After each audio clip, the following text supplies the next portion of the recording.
The Galactic Academy had always been a place of order, precision, and reverence for knowledge.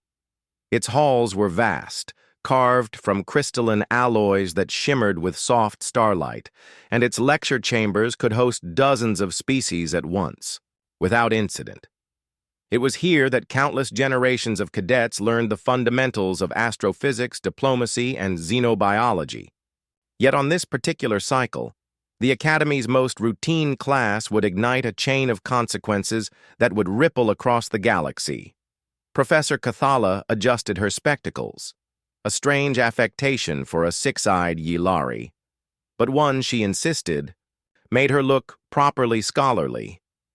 Her narrow mandibles clicked as she prepared the day's lecture. Today's subject was human biology, and though Cathala prided herself on objectivity, even she struggled with a trace of unease. Humanity, after all, was new to the stars. Barely 2 centuries had passed since they joined the wider community, and already their reputation was polarizing. Some called them innovators, others, troublemakers. Most agreed they were dangerous. The lecture hall filled with cadets from across. The spiral arm.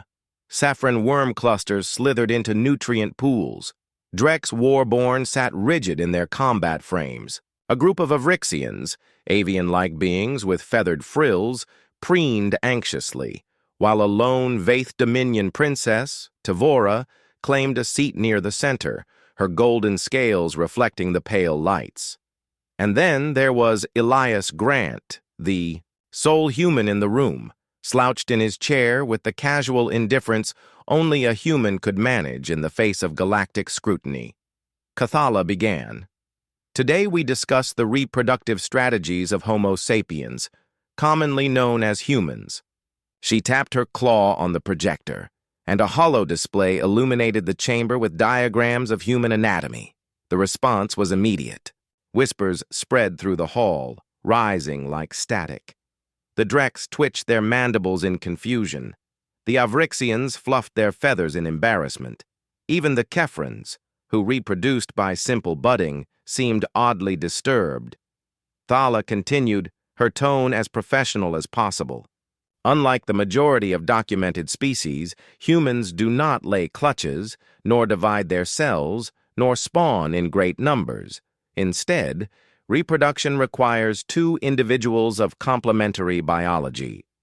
They engage in a cooperative act wherein both contribute genetic material, creating offspring that share traits of each parent. The hall erupted with gasps. A Corothian, its transparent skin rippling with shock, raised a trembling appendage. Wait, 2 organisms willingly merge their biology? Without chemical automation? Without mechanical assistance? Cathala inclined her head. Correct. Their process is both deliberate and... She hesitated, her mandibles twitching. Intimate. All? 6 of her eyes shifted to Elias. Perhaps our human cadet can provide clarification. Elias sat up slowly, clearly suppressing a grin. Sure. It's not that complicated. We just, 2 people meet, they like each other, and they, reproduce. Lots of contact involved. The class reacted as if he'd detonated. A grenade in the room. The Avrixians squeaked in horror. The Drex demanded to know if this voluntary vulnerability wasn't a security risk. A Tsephron cluster murmured that such inefficiency must surely lead to extinction. And then, from the center row, a voice cut through the chaos. Tavora leaned forward, her reptilian form radiating authority. Her golden eyes locked on Elias with an intensity that made the human shift uncomfortably. "Humans make life that way?" she hissed, her voice low but carrying. "Through equality of contribution, through chosen contact?" Elias scratched the back of his neck. "Well, yeah, that's one way to put it." The princess's tail lashed behind her, betraying excitement. "Don't leave me out." The room went dead silent. Even Professor Cathala froze, mid-click of her mandibles. Every gaze turned to Tavora, whose declaration was less a request than a command. She was no ordinary cadet. She was heir to the Vaith Dominion, a people notorious for their cold, hierarchical egg-clutch system. For her to speak such words was nothing less than scandalous. Elias shifted uncomfortably in his chair. His mind raced through a dozen responses, but none seemed safe. He was just a kid from Earth who joined the academy to study astroengineering, not ignite an interstellar crisis during a biology class. For Elias, the rest of the lecture passed in a blur of awkward glances and stifled whispers. He could feel eyes burning into the back of his head, curiosity mingled with disbelief. Every alien cadet present now saw him as the physical embodiment of a mystery they were desperate to unravel. And Tavora, the Vaith princess, had made it clear, alarmingly clear, that she was not content to let the matter rest. By the time the Academy's bell chimed dismissal, Elias was already strategizing escape routes. He stuffed his datapad into his satchel, ducked low, and tried to slip out before anyone could corner him. He managed 3 steps into the garden corridor before a shadow fell over him. Human. He stopped dead. Of course it was her. Tavora towered over him, her scales catching the artificial starlight that filtered through the Academy's biodome canopy. The gardens were lush, full of imported flora from 100 worlds, yet Elias felt as though the temperature had dropped several degrees. Her gaze was unblinking, predatory, and focused entirely on him. Hey, princess, Elias said cautiously, already sensing the futility of pretending he was just out for a stroll. I require clarification, she said. Her voice carried the command of royalty, the kind that tolerated no refusal. Elias exhaled, slowly. Look, I already explained in class. Human reproduction is just, well, biology. Nothing mystical. Nothing worth causing a galactic scandal over. Tavora stepped closer, and Elias found himself retreating a pace. Not sufficient. The diagrams, the professor's sterile words, they do not capture the truth. What you described was not mere mechanics, it was partnership. Elias frowned. Partnership? Yes, she said, her golden eyes narrowing with intensity. 2 individuals, equal in role, equal in contribution. You share. You merge willingly. There is no overseer dictating the process, no queen commanding subjects to deposit clutches. It is mutual. Elias shrugged. That's normal for us. 2 parents, both involved, both invested. The princess's expression shifted, something almost reverent softening her reptilian features. Incredible. Among my people, clutches are laid in great vaults. Warlords compete to guard them, and hatchlings are raised by the Dominion, not by the parent who bore them. Affection is irrelevant. Choice is non-existent. Eggs belong to the throne, not the heart. Elias hesitated, suddenly realizing the weight of her words. So, what you're saying is, you don't know who your mom and dad are? I know, she said flatly. But it matters little. They played their part. I am the product of decree, not decision.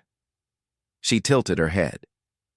But you, your kind makes life through bond, through intention.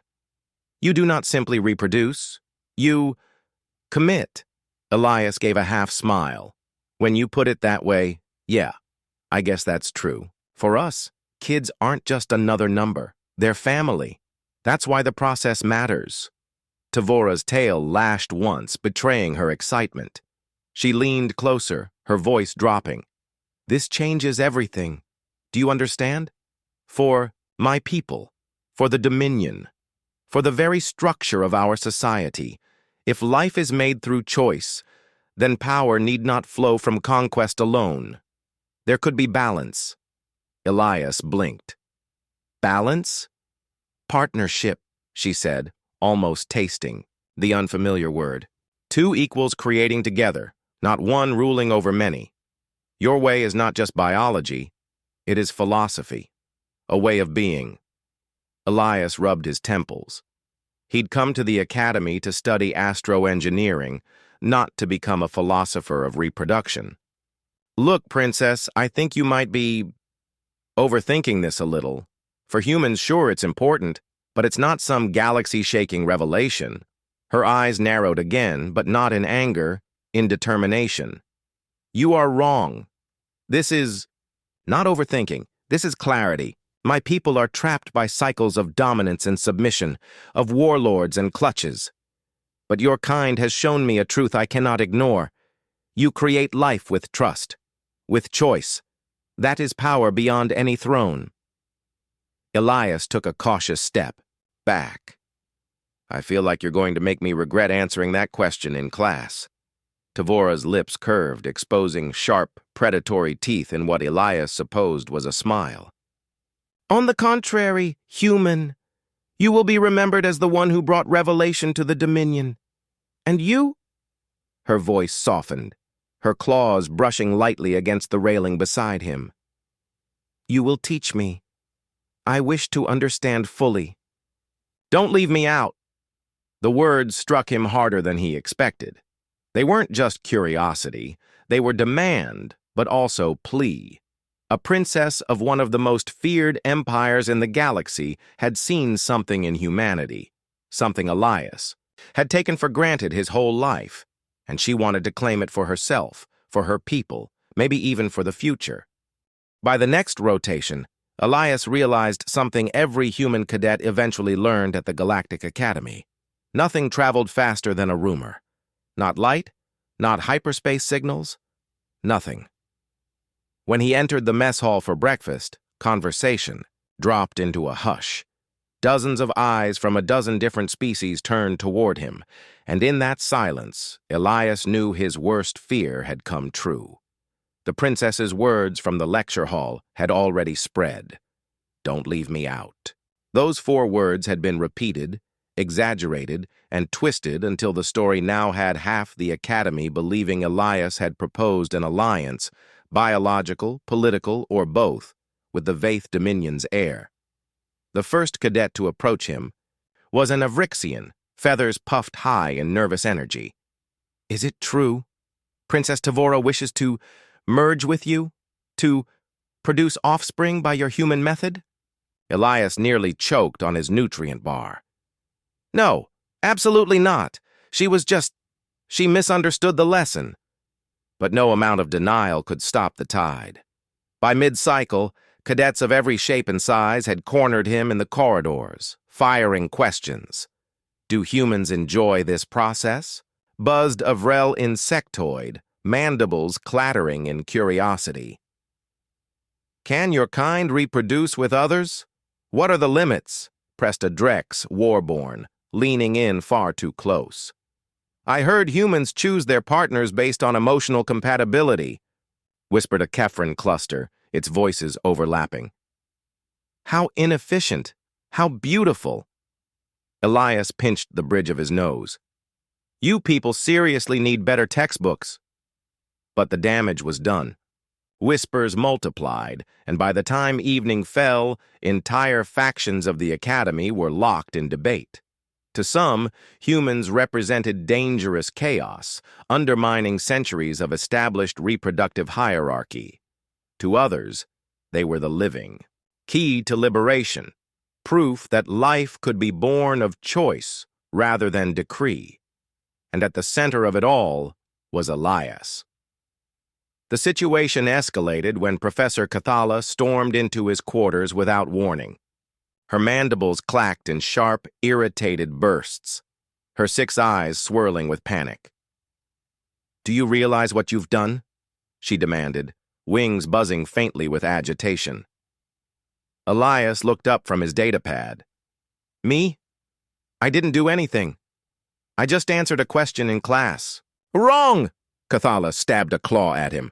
You humaned! And now half the academy is in uproar. The Vaith Dominion has already sent inquiries to the Council demanding access to human biological data. The Avrixians are filing petitions to research the human method. There is talk of banning biology lectures altogether to prevent further scandal. Elias groaned, dragging his hands down his face. All because I told the truth. Precisely, Cathala snapped. Humans and the Fi. Truth are a dangerous combination. Meanwhile, Princess Tavora had wasted no time shaping the narrative to her advantage. In her official reports back to the Dominion, she spoke of the sacred union of equals discovered among humans. To her people, accustomed to rigid hierarchies and enforced clutches, this idea was nothing short of revolutionary.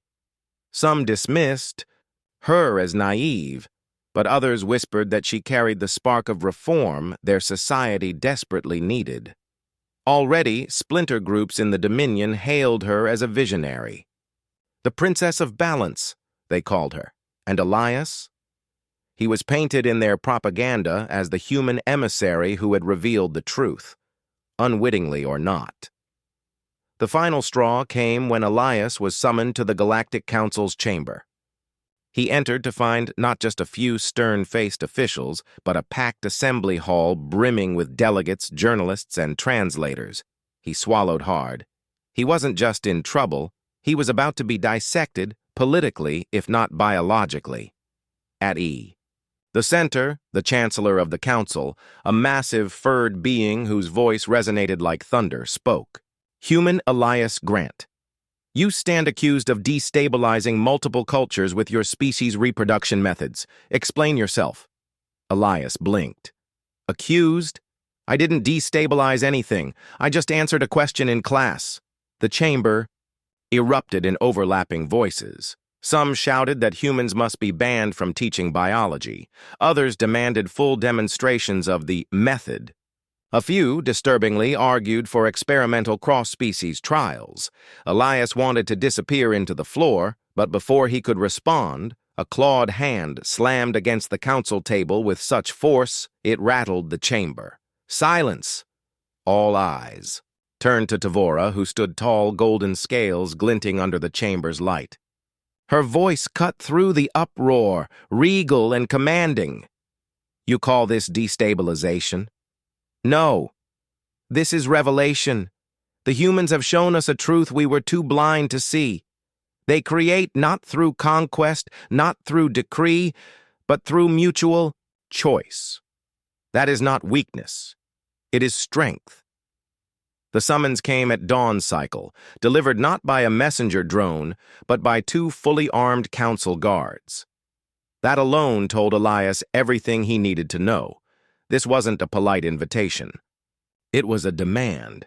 He spent the march to the council chamber wishing he had skipped that first biology lecture entirely. The irony wasn't lost on him. He'd come to the Galactic Academy to design starships, and now he was about to stand trial for explaining where babies came from. The chamber loomed before him, vast and domed, lit by holographic banners representing every species of the Galactic Council. Delegates filled the tiered seats, their voices a chorus of speculation. Journalists hovered with recording drones, broadcasting every moment to audiences across 1,000 systems, and at the center a single podium waited.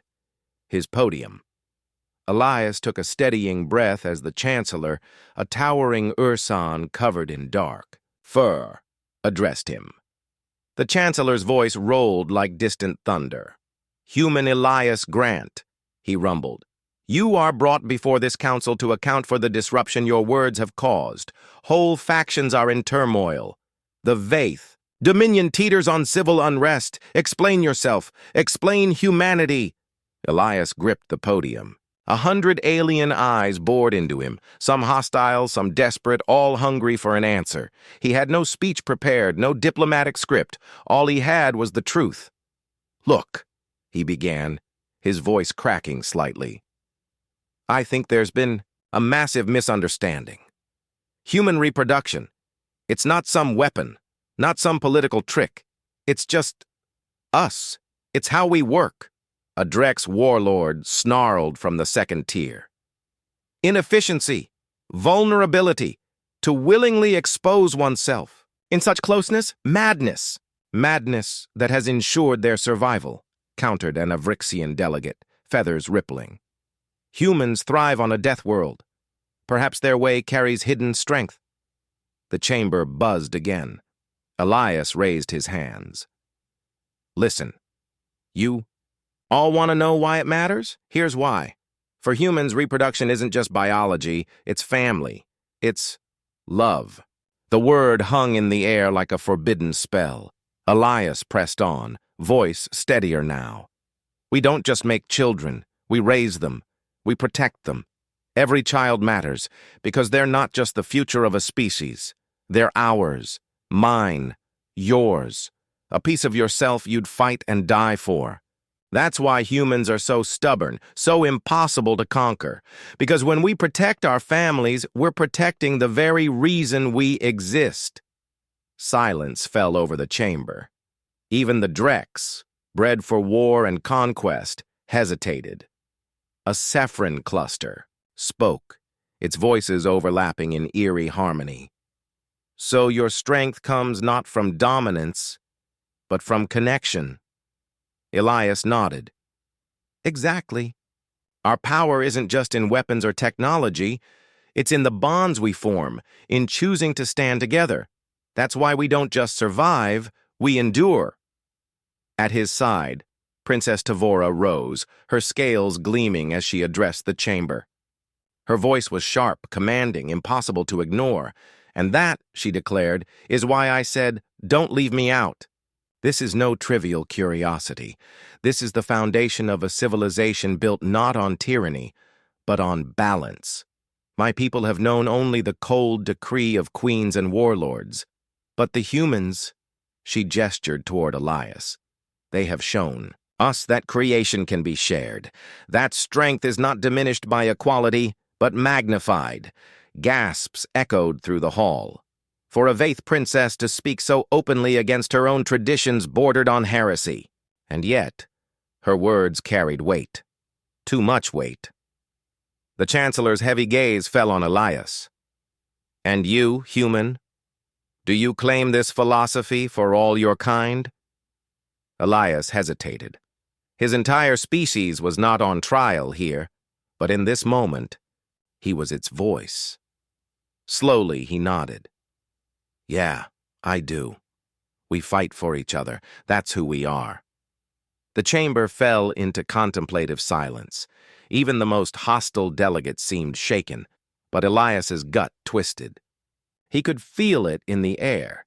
The council wasn't just listening. They were calculating, debating, already envisioning how humanity's philosophy could be weaponized or imitated, and there was no way to put the genie back in the bottle. He leaned against the podium, muttering under his breath, I should have gone into engineering. The council chamber of the Galactic University was not accustomed to silence. Normally it buzzed with overlapping conversations, lectures spilling from memory crystals, and the low hum of 1,000 species conversing in their own tongues. But now, as Dr. Anya Torres stood at the center with her companions, Kyrix, the insectoid philosopher, and Solari, the amphibious biologist, every being in attendance held their breath. Projected above them was a holoscreen. On it, the faint outline of a developing embryo floated in fluid, a human embryo. The lecture had begun innocently as a continuation of the seminar on reproduction. But what Anya revealed next shattered the council's composure. This embryo, Anya explained softly, was conceived not in a sterile laboratory, not through programmed recombination, not even through the selective splicing methods many of you call birth. It was made the way all humans begin, through union, through chance, through love or desire. A wave of shifting colors and clicking tones swept through the audience. For the insectoid races, it was shock. For the silicon-based species, it was incomprehension. And for those who reproduced by spore, budding, or cloning, it was borderline. Blasphemy. Solari, standing tall in her shimmering robes, raised her webbed hands. This method, she croaked, voice amplified across the hall. You call it inefficient, dangerous, and personal. Yet you make it sound as though inefficiency itself is sacred. Kyrix's mandibles clicked in agreement. They gamble with genetic fate. They welcome imperfection. And in doing so, They embrace possibility. His black eyes gleamed, his voice vibrating with something like reverence. This is not just reproduction, it is art. The council erupted. Some species hissed objections, others demanded clarification, and still others, most shockingly, asked to learn. One voice silenced them all. High Chancellor Valar, a crystalline being whose body pulsed with inner light, spoke with the gravity of a collapsing star. Human, he intoned, our records show civilizations rise and fall. Many fade into dust because they sought to control every aspect of their destiny. You leave room for chaos. Yet chaos has not destroyed you. It has made you stronger. He tilted his crystalline head. Do you claim this? Vulnerability is your strength? Anya looked around the chamber, at thousands of beings from across the galaxy, all staring at her. She felt the weight of her species pressing on her shoulders, but also the warmth of something deeper, pride. Yes, she said. Humans make life through intimacy, through connection. We risk pain, loss, and imperfection. But that's what makes life meaningful. That's what makes us fight for it. She gestured at the embryo projection, tiny and fragile. This is not a product. This is a promise. Every human child is born a gamble, but each carries the potential to change everything. The silence that followed was not disbelief, but awe. Then came a voice from the back, a young alien cadet, scales, shimmering with fear and excitement. If such creation is tied to love, to choice, to intimacy, then can others learn? Could we? His voice cracked. Could we make life that way too? The hall stirred again. It was a dangerous question. Dangerous because it challenged entire systems of order, entire civilizations built on controlled reproduction. But it was also a hopeful question. Anya met his eyes and smiled. Life isn't something you copy. It's something you feel. But if you want to understand, if you want to try, then the first step isn't biology. It's connection. Learn to care. Learn to risk. Learn to love. Solari croaked softly, bowing her head. Then teach us. Kyrix spread his wings, mandibles, trembling. Yes. Don't leave us out. And suddenly, the chamber was no longer divided by species or origin. It was filled with a hunger. Not for conquest, not for control, but for something profoundly simple. The desire to live, to create, to belong. The High Chancellor's crystalline body pulsed brighter. Then it is decided. Humanity's method of creation shall not be outlawed nor dismissed as primitive. It shall be studied, honored, and perhaps embraced. For the first time in centuries, the Galactic University erupted into cheers, not for war, not for domination, but for life itself.